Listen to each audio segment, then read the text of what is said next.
नमस्कार। आज हम बात करेंगे ध्यान करने वाले साधकों की कुछ बेसिक समस्याओं के बारे में और खासकर 4 बड़ी रुकावटों के बारे में जो अक्सर उन लोगों के जीवन में आती हैं जो ध्यान करना शुरू करते हैं, फिर उन्हीं रुकावटों के कारण वो ध्यान में आगे नहीं बढ़ पाते हैं और अपने ध्यान का अभ्यास वो बीच में ही छोड़ देते हैं। तो आज हम बात करेंगे कि कैसे उन समस्याओं को आप कंट्रोल कर सकते हैं, उनका निदान कर सकते हैं, ताकि आप ध्यान के मार्ग में अच्छी प्रकार से आगे बढ़ सकें। तो उसी उपक्रम में जो सबसे पहली बात है जो आती है, वो आती है बोरियत, बोर्डम, यानी कि ऊब जाना। अक्सर क्या होता है, खासकर जो नए साधक होते हैं, जब वो ध्यान में बैठते हैं तो वो ये सोच के बैठते हैं कि वो आधा 1 घंटा बैठेंगे, लेकिन 5-10 मिनट बाद ही वो उठ जाते हैं और कहने लगते हैं कि हमें तो बड़ा मुश्किल लगता है ध्यान करना, इससे तो हमें बड़ा बोरिंग फील होता है। तो लेकिन उन्हें समझना चाहिए कि अगर उनको ऐसा हो रहा है तो उसके कुछ कारण हो सकते हैं, उनको उस कारणों को दूर करना चाहिए। उन्हीं कारणों में जो सबसे पहला कारण होता है वो ये कि अभी उनको ध्यान करना आया ही नहीं। अभी एकदम से आप ऐसे एक्सपेक्ट भी नहीं कर सकते कि आप आंख बंद करके बैठेंगे और आपका ध्यान लगना शुरू हो जाएगा। ध्यान यानी कि एक बहुत ही एक टेक्निक से किया जाने वाला चीज है। एक इसका एक पूरा विज्ञान होता है, एक पूरा एक सिस्टम होती है, एक विधि होती है। तो जब आप उन पूरे सिस्टम के साथ, टेक्निक के साथ ध्यान को करेंगे, तब आपका ध्यान लगना शुरू होता है। तो पहला कारण ये होता है कि अगर आपको ध्यान अगर करना नहीं आ रहा है, तो उस कारण से भी आप उससे अट्यून नहीं हो पाते और बोर फील करते हैं और उठ जाते हैं। दूसरा, हो सकता है कि आपका ध्यान लग भी जाए, और जब आपका ध्यान लग जाए तो क्या होता है कि आपको अपने अंदर का खालीपन दिखना शुरू हो जाता है। खालीपन क्यों दिखना शुरू हो जाता है? क्योंकि आपने कभी अपने अंदर कुछ ऐसा वैल्यूएबल भरा ही नहीं, कोई ऐसे महत्व की चीज आपने अपने अंदर डाली ही नहीं। ना आपने अपने हृदय में प्रेम को विकसित किया, ना आपने अपने अंदर ज्ञान को विकसित किया, ना आपने अपने अंदर अवेयरनेस को संग्रहित किया। तो आपने सिर्फ अपने मस्तिष्क में विचारों को, सूचनाओं को ही भरा है, इसके अलावा आपके अंदर कुछ है नहीं। तो जब हम ध्यान करते हैं तो क्या होता है, हम अपने अंदर झांकना शुरू कर देते हैं बाहर से ध्यान हटाकर। तो जब हम अपने अंदर झांकना शुरू करते हैं तो वहां पर हमें खालीपन नजर आता है, एक नेगेटिव खालीपन नजर आता है, जिससे घबराकर फिर हम अब ध्यान करने का अभ्यास छोड़ देते हैं। तीसरी बात, हमारा मन उत्तेजनाओं का आदी है। इसे निरंतर कोई एक्साइटमेंट चाहिए ताकि इसको मजा आए। इसलिए तो हम खेल वगैरह खेलते हैं, मनोरंजन करते हैं, टूर पे जाते हैं, भाग दौड़ करते हैं। क्यों ये सब हम करते हैं? क्योंकि हमारे मन को फीड करना है, उसे कुछ एक्साइटमेंट चाहिए। लेकिन जब आप ध्यान में बैठते हैं तो क्या होता है, ध्यान तो सभी उत्तेजनाओं का खत्म हो जाना है। जब आपकी सारी उत्तेजनाएं खत्म हो जाती हैं, शांत हो जाती हैं, फिर आपका ध्यान लगना शुरू होता है। तो जब आप ध्यान में बैठते हैं, आपको वहां पर कोई उत्तेजना, कोई एक्साइटमेंट नजर नहीं आती, आप बोर फील करते हैं और ध्यान करना छोड़ देते हैं। चौथी चीज, जब आप ध्यान में बैठते हैं तो कई बार क्या होता है, मान लीजिए आप मंत्र का उच्चारण करते हैं, आप एक ही मंत्र को बार बार जाप कर रहे हैं, तो रिपीटिशन से भी बोर्डम पैदा होती है। वो आप इस प्रकार का जाप करते हैं कि उसमें कोई अवेयरनेस नहीं होती, कोई आपका ध्यान उसमें नहीं होता, बस आप मैकेनिकली एक रोबोट की तरह मंत्र को जपी जा रहे हैं, जपी जा रहे हैं, उसमें कोई रस नहीं आ रहा, कोई इंटरेस्ट नहीं आ रहा, तो उससे आप बोर हो जाते हैं। लेकिन अगर आप अपने मंत्र को पूरी भावना के साथ, पूरी अवेयरनेस के साथ, प्रेजेंट ऑफ माइंड के साथ करेंगे तो आपको बोर्डम नहीं आएगी। लेकिन अगर आप मैकेनिकली उसको कर रहे हैं तो बोर्डम आनी शुरू हो जाती है। इसके अलावा पांचवी जो बात है, क्यों आपका मन बोर होना शुरू हो जाता है, ये एक मन की चाल भी होती है। हमारा मन बहुत सी ट्रिक्स को अपनाता है कि आप ध्यान ना करें। मन क्यों चाहता है कि आप ध्यान ना करें? क्योंकि अगर आप ध्यान करेंगे तो आपका मन, जो अभी आपने किया है, आपके मन ने आपके ऊपर नियंत्रण कर रखा है, आपको गुलाम बना रखा है अपना। लेकिन जब आप ध्यान करना शुरू कर देंगे तो क्या होगा, उसकी गुलामी खत्म होनी शुरू हो जाएगी, उल्टा आप मन को गुलाम बनाना शुरू कर देंगे। तो कोई नहीं चाहेगा कि उसकी मालकियत खत्म हो जाए और उल्टा वो गुलाम हो जाए। तो अपनी गुलामी को बचा के रखने के लिए, आपकी ऊपर जो गुलामी उसने की हुई है उसको बचा कर रखने के लिए मन क्या करता है, ट्रिक्स आजमाता है। वो ये आपको ध्यान से भटकाने की कोशिश करता है। तो वो क्या करता है, आपको बोरिंग फील कराता है ताकि आप जल्दी से ऊब के ध्यान से उठ जाएं। तो पांचवा कारण होता है कि आपका मन ही आपको अपनी चाल में फंसाकर ध्यान से आपको भटकाने की कोशिश करता है। मन कभी नहीं चाहेगा कि आप उसको एकाग्र करेंगे, उसकी इच्छा के विपरीत होता है। और अगर आप उसे एकाग्र करने की कोशिश भी करेंगे, ध्यान करने की भी कोशिश भी करेंगे, तो इसी प्रकार आपको या तो डल कर देगा, या आपको स्लिपी कर देगा, आपको नींद में ले जाएगा, या आपको विचारों में भटका देगा। अक्सर आपने देखा होगा, जब आप ध्यान में बैठते हैं तो विचार पहले से भी ज़्यादा आने शुरू हो जाते हैं। क्यों? क्योंकि मन घबरा गया है, वो उसका सिंहासन डोलने लग जाता है। तो अपने सिंहासन को बचाने के लिए वो आपके मन को इस प्रकार से विभिन्न तरीकों के द्वारा, ट्रिक्स के द्वारा या बोर करके भी आपको ध्यान से मार्ग से वो हटाना चाह रहा है। तो ये 5-7 कारण मैंने मोटे-मोटे आपको बताए कि क्यों आपको बोरियत होनी शुरू हो जाती है जब आप ध्यान में बैठते हैं। तो अब ऐसे में करें क्या?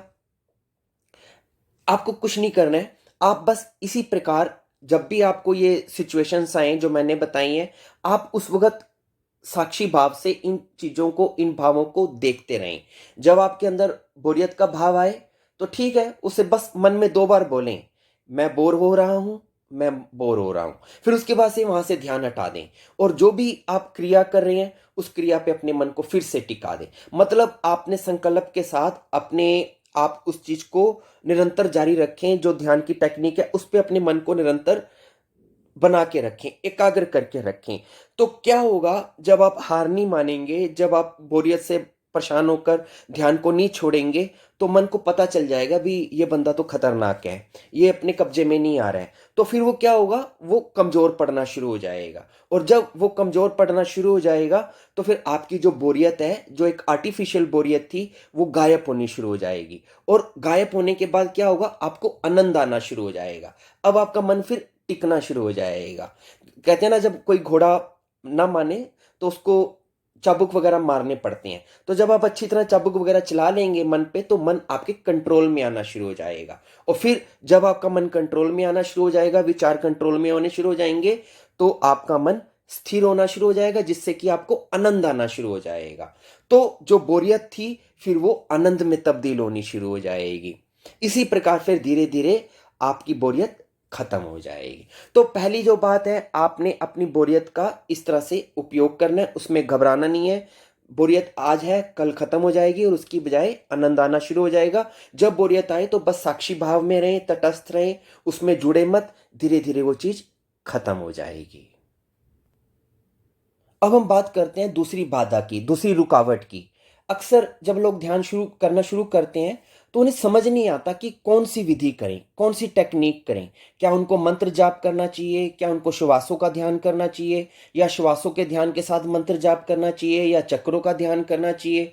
ऊपर के चक्रों के ध्यान करें, नीचे के चक्रों पे ध्यान करें, या इष्ट देवी देवता का स्मरण करें क्या ना करें, समझ नहीं आता है।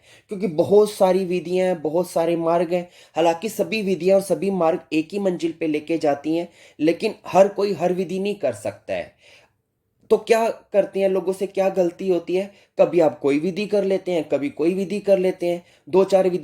2-4 दिन किसी टेक्निक को पकड़ते हैं, फिर उसे छोड़ देते हैं, फिर दूसरी कोई टेक्निक पकड़ लेते हैं। इस प्रकार करने से आप किसी एक निश्चित मार्ग पर पहुंच नहीं पाते हैं, और आपकी एनर्जी सी भटकन में ही खत्म होती रहती है। और कभी कभी तो आप 2-3 विधियां एक साथ करने लग जाते हैं, और वो 2-3 विधियां अलग अलग प्रकृति के लोगों की होती हैं। तो जब आप अलग अलग प्रकृति की 2-3 विधियों को एक साथ करेंगे, तो उससे लाभ तो क्या होगा, उल्टा आप और मानसिक रूप से थोड़ा डिस्टर्ब से ही हो जाएंगे। तो ऐसे में क्या करना है, ऐसे में आपको सबसे पहले अपने आप को चेक करना है कि आपकी नेचर क्या है। क्या आप हृदय प्रधान व्यक्ति हैं, या आप बुद्धि प्रधान व्यक्ति हैं? क्या आप स्त्री के गुणों वाले व्यक्ति हैं, जो स्त्रियों में गुण होते हैं वो है, या आप में जो पुरुष के गुण होते हैं वो आप में है? तो पहले आप अपनी कैटेगरी को देखें। यदि तो आप बुद्धि प्रधान व्यक्ति हैं, आप एक इंटेलेक्चुअल पर्सन है, तो आपको क्या करना है, आपको संकल्प मार्ग पे चलना है। लेकिन अगर आप हृदय प्रधान व्यक्ति हैं, यानी कि आप में स्त्रियों वाले जो गुण होते हैं वो ज्यादा हैं, तो आपको समर्पण के मार्ग पर चलना है। अगर आप बुद्धि प्रधान यानी कि एक इंटेलेक्चुअल पर्सन है तो आपको संकल्प के मार्ग पर चलते हुए उन विधियों को करना है जिसमें आपको अवेयरनेस को इम्प्रूव करना होता है, सजगता को इम्प्रूव करना होता है। यानी कि जो ज्ञान योग की जो विधियां हैं जिसमें आपको इंटेलेक्चुअल को इम्प्रूव करते हैं, या जो साक्षी की जो साधना है, उस प्रकार की विधियों को आपको चूज करना है। लेकिन यदि आप हृदय प्रधान व्यक्ति हैं, आप एक इमोशनल पर्सन है, आप में स्त्रियों के गुण ज्यादा है, तो आपको समर्पण के मार्ग की ओर लेके जाने वाली विधियों का चुनाव करना है, जिसमें आप अपनी भावनाओं के साथ, इमोशन के साथ, विधियों के साथ काम कर सकते हैं। तो ऐसी कैटेगरी में भक्ति मार्ग सर्वश्रेष्ठ श्रेष्ठ रहता है। ऐसे में आपको अपने इष्ट देवी देवता से जुड़े जो ध्यान होते हैं उनको करना होता है, कीर्तन सत्संग इस प्रकार के आपको विधि को चुनना होता है।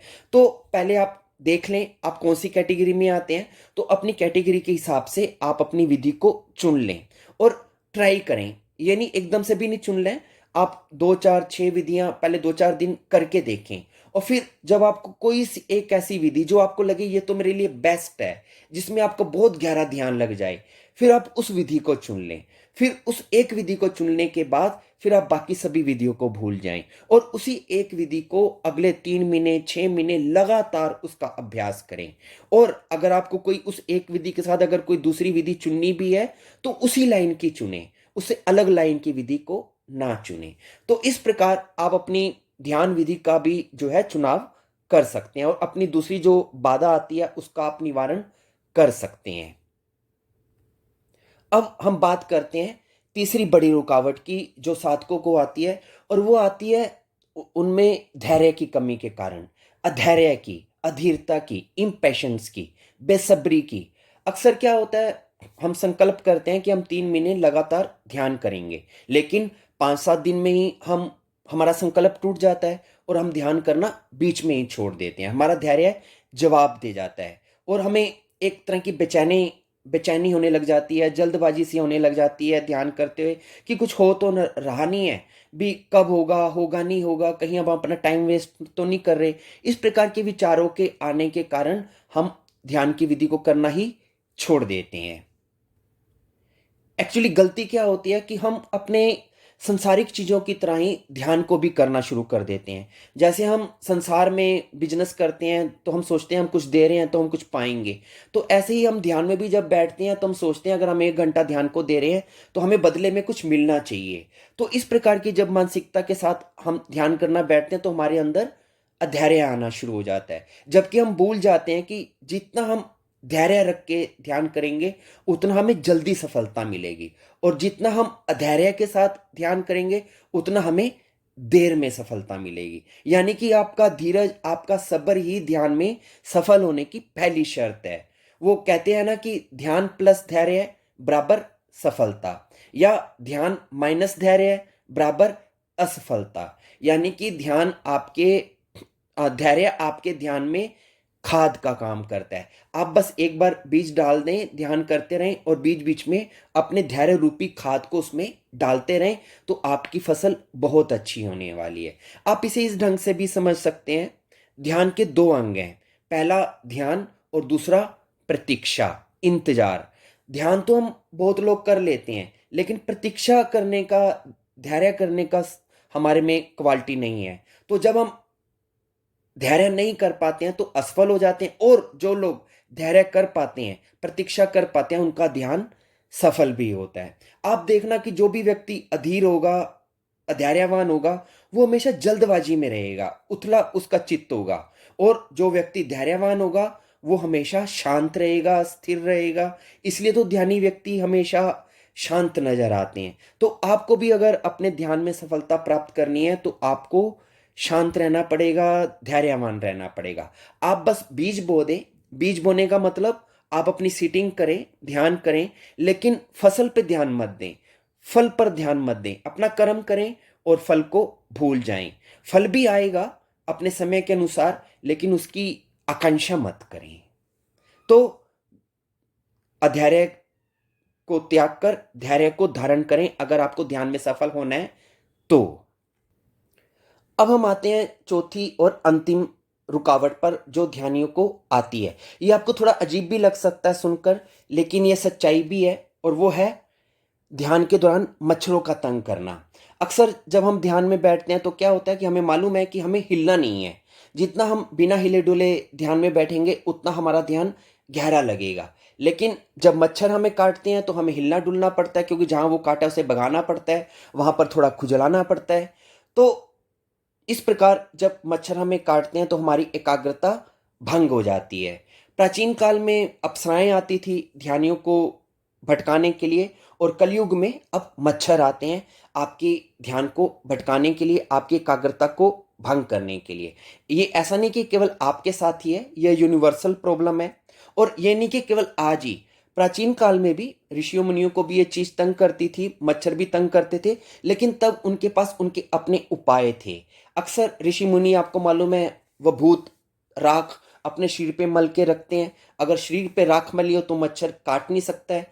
मच्छरों को उसकी जो राख की जो स्मेल है वो अच्छी नहीं लगती, अब तो दूर ही रहते हैं। कुछ वो जड़ी बूटियां का भी इस्तेमाल करते थे और अग्नि के पास बैठते थे, जिससे कि मच्छर उनको ज़्यादा तंग नहीं करते थे।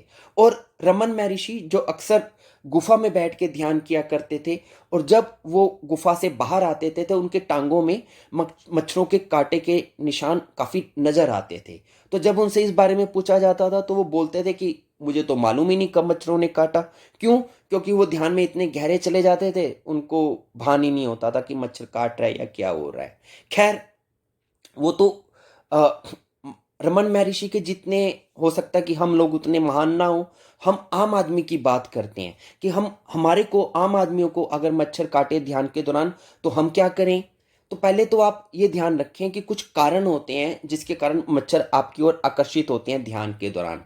पहला कारण, मच्छर गर्म जगह को पसंद करते हैं, और ध्यान के दौरान आपके शरीर में गर्मी पैदा होती है जिससे कि मच्छर आपकी ओर आकर्षित होना शुरू हो जाता है। दूसरा, अगर उस वक़्त आपको पसीना भी आ रहा होगा, तो पसीना भी मच्छरों को आकर्षित करता है। और तीसरी बात, कई बार क्या होता है कि केवल हमारी बॉडी में सेंसेशंस होती हैं और हमें लगता है कि वहाँ पर मच्छर काटा है, जबकि मच्छर नहीं काट रहा होता है। वो सिर्फ़ ऐसी बॉडी में एक सेंसेशन टाइप होता है। तो ये चीज़ होती है। अब उपाय क्या करें? मान लीजिए, चलो अगर ऐसी स्थिति है भी, तो उसे किस प्रकार से कंट्रोल करें? पहली चीज़, जब भी आपको सेंसेशन हो, आप खुजली मत करें, अपने शरीर को हिलाएं मत। कुछ नहीं होगा, आप बस वहां पर देखें और अपनी प्राण ऊर्जा को वहां पर ले जाएं। थोड़ी देर, कुछ सेकंड के लिए, जहां पर आपको सेंसेशन हो रही है, मच्छर काटने की अनुभूति हो रही है, आप अपना ध्यान वहां लेके जाएंगे तो वो एनर्जी जो वहां पहुंचेगी तो उस स्थान को हील कर देगी, जिससे कि आपकी सेंसेशन खत्म हो जाएगी। और वैसे भी अगर मान लीजिए थोड़ा दर्द हुआ भी है तो वो हमेशा थोड़ी रहेगा, जल्दी ही ठीक हो जाएगा। आप अपनी संकल्प शक्ति से अपने आप को स्थिर रखें और उधर ध्यान मत लेकर जाएं। या आप सामान्य उपाय भी कर सकते हैं। मच्छरदानी में बैठकर ध्यान करें, पूरी बाजू के कपड़े बैठकर बैठें, मच्छरों की क्रीम लगा लें, या ऐसी जगह बैठें जहां मच्छर आपको ज़्यादा तंग ना करें। जहां बैठे हैं वहां सफाई रखें, खिड़कियां वगैरह बंद करके रखें। मतलब सामान्य जो भी उपक्रम है उनका आप उपयोग करें। तो इसी के साथ मेरी ये चारों जो बातें हैं वो कंप्लीट हुई।